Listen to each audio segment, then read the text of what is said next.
ጤና ይስጥልኝ። የስፔን ላሊጋ የ2025-26 ሲዝን ፕሮግራም ይፋ ሆኗል።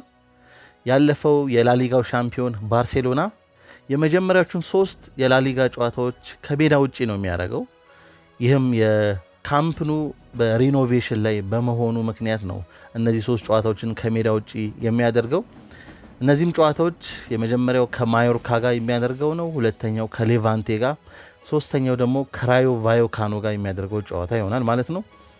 በካምፕኑ የመጀመሪያ ጨዋታውን የሚያደርገው በማች ዴይ 4 ከቫሌንሺያ ጋር ይሆናል። ካምፕኑ በዛን ጊዜ ሙሉ ለሙሉ አይጠናቀቅም፣ ነገር ግን በከፊል ክፍት የሚሆን ይሆናል። ከዛ በፊት ግን ለመጀመሪያ ጊዜ ካምፕኑ በሪኖቬሽን ላይ መሆን ከጀመረበት በኋላ ማለት ነው ለመጀመሪያ ጊዜ በከፊል ክፍት ሆኖ በፕሪሲዝን በዮሃን ጋምፐር ዋንጫ በየአመቱ በሚካሄደው ማለት ነው 25,000 ብቻ ተመልካች በማስተናገድ ክፍት የሚሆን ይሆናል ማለት ነው። እንግዲህ የደጋፊ ብዛቱ በጣም እጅጉን ቀንሶ ነው በጨዋታው ላይ የሚከናወነው ማለት ነው። ካምፕኑ ሙሉ ለሙሉ ጁን 2026 ሲጠናቀቅ እንግዲህ እንደታቀደለት ማለት ነው ወደ 105,000 ተመልካች ነው የሚይዘው። ይህም በስፔን በጣም ትልቅ ቁጥር የሚይዝ ስታዲየም ያደርገዋል ማለት ነው።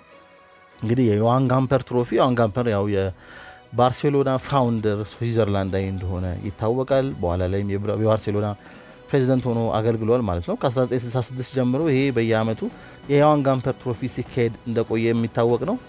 4 ክለቦችን ከዚህ ቀደም ያሳትፍ ነበር። በኋላ ላይ ግን ከሁለት ክለቦች ያው ባርሴሎና ከአንድ ክለብ ጋር የሚያደርጋቸው ጨዋታዎች ሆኗል ማለት ነው። አንድ ጨዋታ ብቻ ሆኗል ማለት ነው። ለዚህ ጨዋታ ካምፕኑ ክፍት ይሆናል በከፊል 25,000 ተመልካችም ያን ጨዋታ ይመለከታሉ። የላሊጋ የመጀመሪያውን ጨዋታ ግን የሚያደርገው በካምፕኑ ባርሴሎና ከቫሌንሺያ ጋር የዛኔ ደግሞ 60,000 ተመልካች ድረስ መያዝ ይችላል ማለት ነው። ያ ጨዋታ በሚደረግበት ጊዜ ማለት ነው ማች ዴይ 4 ሴፕቴምበር 13-14 ላይ ነው ይሄ ጨዋታ የሚደረገው ማለት ነው። ሌላኛው ደግሞ እንግዲህ ላሊጋውን ሁለተኛ ሆኖ ባለፈው ሲዝን የጨረሰው ሪያል ማድሪድ ነው። ሪያል ማድሪድ ደግሞ የመጀመሪያዎቹን 3 ጨዋታዎች የሚያደርገው በመጀመሪያው ከኦሳሱና ጋር ነው በሜዳው ሳንቲያጎ በርናባው ላይ ነው የሚያደርገው። ሁለተኛውን ጨዋታው ደግሞ የሚያደርገው ከሪያል ኦቪዶ ጋር ነው ማለት ነው። ሪያል ኦቪዶ የሳንቲ ካዞላ ቡድን ነው እንግዲህ ወደ ላሊጋው ከሴጉንዳ ሊጋው ያለፈ ክለብ ነው ማለት ነው። ከሜዳ ውጭ ሁለተኛውን ጨዋታ ሪያል ማድሪድ ያደርጋል። ሪያል ማድሪድ ምናልባት የኦሳሱናን ጨዋታ ላያደርግ የሚችልበት እድል አለ። እንደሚታወቀው በክለቦች ዓለም ዋንጫ አሁን ወደ ሩብ ፍጻሜ ላይ ተደርሷል። ሪያል ማድሪድ እንግዲህ ውጤት አግኝቶ እስከ ፍጻሜ ድረስ የሚደርስ ከሆነ ምናልባት የመጀመሪያውን ጨዋታ እንዳያደርግ በቂ ጊዜ ለተጫዋቾቹ የተወሰነ ረፍት ጊዜ ለመስጠት እንዳያደርግ ሊደረግ ይችላል። ያ ማለት የመጀመሪያው ጨዋታ የሚሆነው ከሜዳ ውጪ ከሪያል ኦቪዶ ጋር ነው የሚሆነው ማለት ነው። ከዛ በኋላ በመቀጠል ደግሞ ከሪያል ሶሲዳድ ጋር ቀጣዩን ጨዋታ የሚያደርግ ይሆናል ማለት ነው። ዣቪ አሎንሶም ከቀድሞ በክለቡ በተጫዋችነትም አደሴንቴን በአሰልጣኝነትም ካገለገለው ክለቡ ጋር በሶስተኛ ሳምንት ጨዋታ ላይ ነው ማለት ነው የሚገናኘው። እንግዲህ ብዙሃን የዓለም ሕዝብ ማለት ይቻላል በጉጉት የሚጠብቀው ክላሲኮ ነው። ኤል ክላሲኮ ነው። ኤል ክላሲኮ የመጀመሪያው ጨዋታ የሚደረገው ኦክቶበር 25 እና 26 በሚኖረው የሳምንቱ ጨዋታ ላይ ነው ማለት ነው። ያ ጨዋታ የሚደረገው በሳንቲያጎ በርናባው ነው። የመልሱ ጨዋታ ደግሞ የሚደረገው በሜይ 9 እና 10 ካምፕኑ ላይ ይሆናል ማለት ነው። ካምፕኑ በነገራችን ላይ በአዲሱ ሲዝን ክፍት መሆኑ አይቀርም። በአራተኛው ከቫሌንሺያ ጋር ካደረጉት ጨዋታ በኋላ ክፍት ሆኖ ሲዝኑን ያገለግላል ተብሎ የሚጠበቀው ማለት ነው። እንግዲህ ያለፉትን 2 ሙሉ ሲዝኖች ባርሴሎና እንግዲህ በከተማው በሚገኘው ኦሎምፒክ ስታዲየም ወይ በሞንቲክ ነበር ጨዋታዎችን ሲያደርግ የነበረው እንደሚታወቀው ማለት ነው። ኤል ክላሲኮ የመልስ ጨዋታ ያ ማለት 35ኛው ጨዋታ ነው የሚሆነው ሜይ 9 እና 10 ማለት ያ ማለት ከሜይ 9 እና 10 35ኛ ጨዋታ ሆነ ማለት ላሊጋው ሊጠናቀቅ 3 ጨዋታ ብቻ ነው ከዛ በኋላ የሚቀረው።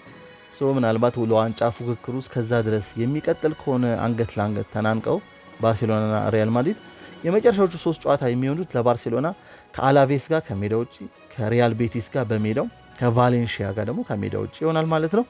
ቫሌንሺያ የመጀመሪያ የካምፕኑን ጨዋታ የሚያደርገው ከባርሴሎና ጋር ቫሌንሺያ ነው ብያለው። የመጨረሻው ደግሞ የላሊጋው ጨዋታ ባርሳ የሚያደርገው በሜስታያ ከሜዳ ውጭ ከቫሌንሺያ ጋር ይሆናል ማለት ነው ባርሴሎና። ሪያል ማድሪድ ደግሞ የመጨረሻዎቹ 3 ጨዋታዎች የሚያደርገው ከኤል ክላሲኮ በኋላ ከሪያል ኦቪዶ ጋር ነው በሜዳው ሳንቲያጎ በርናባው ላይ ያደርጋል። ከሲቪያ ጋር ከሜዳ ውጭ ያደርጋል። በመጨረሻ ደግሞ ከአትሌቲክ ክለብ ቢልባኦ ላይ በሜዳው የሚያደርገው ጨዋታ ይሆናል ማለት ነው። ከዛ በተጨማሪ ደግሞ የማድሪድ ደርቢ ብንመለከት ማድሪድ ደርቢ የመጀመሪያው ጨዋታ የሚደረገው ማርች 7 ላይ ነው። ያ ማለት ሴፕቴምበር 28 ነው። በሜትሮፖሊታኖ ነው የሚደረገው። ማርች 29 ደግሞ ሁለተኛው ጨዋታ ደግሞ የሚደረገው ማርች 22 ያው በሳንቲያጎ በርናቦ ነው ማለት ነው። ሌላው የላሊጋ ላይ የምናገኘው ደርቢ ደግሞ የሲቪል ደርቢ ነው ማለት ነው። በሲቪያ እና በሪያል ቤቲስ መካከል የሚደረገው ኖቬምበር 30 ሲቪያ ላይ የሚደረግ ይሆናል። በሲቪያ ሜዳ ላይ የሚደረገው ማርች 1 ላይ ደግሞ ቤቲስ ሲቪያን የሚያስተናግድ ይሆናል ማለት ነው። ሌላኛው ደርቢ ደግሞ የካታላን ደርቢ ነው። ስፓኞል ባርሴሎናን የሚያስተናግደው ጃንዋሪ 4 ላይ ነው ማለት ነው። ጥር 4 ላይ ያስተናግዳል። ካምፕኑ ላይ ደግሞ ኤፕሪል 12 ሚያዝያ 12 የሚጫወቱ ይሆናል ማለት ነው። የኢስፓኞል እና ባርሴሎና ማለት ነው። ሌላኛው ደግሞ የባስክ ደርቢ ነው። የባስክ ደርቢ ደግሞ በሶሲዳድ እና በአትሌቲክ ክለብ መካከል የሚደረገው ኖቬምበር 2 የመጀመሪያው ጨዋታ ሪያል ሶሲዳድ አትሌቲክ ክለብን በሜዳው የሚያስተናግድ ይሆናል። የመልሱ ሁለተኛው ጨዋታ ደግሞ በቢልባኦ ሜዳ በሳን ማሜስ ፌብራሪ 1 የሚደረግ ይሆናል ማለት ነው። ዋናነት እነዚህ እንግዲህ ፊክስቸሮች ነው እንግዲህ የሚጠበቁት። በነገራችን ላይ ሪያል ማድሪድ የመጀመሪያውን ጨዋታ አካባቢ ምናልባት ጁድ ቤሊንግሃም ኦልሬዲ ስኬጁልድ የሆነ ወይ ቀጠሮ የተያዘለት ሰርጀሪ ያደርጋል ተብሎ ስለሚጠበቅ የመጀመሪያው ጨዋታዎች ላይ አስተላለፍ ውስጥ ላናገኘው የምንችል ይሆናል ማለት ነው ጁድ ቤሊንግሃምን ማለት ነው። ስለዚህ ላሊጋው ኦገስት 17 ተጀምሮ ሜይ 24 የሚጠናቀቅ ይሆናል።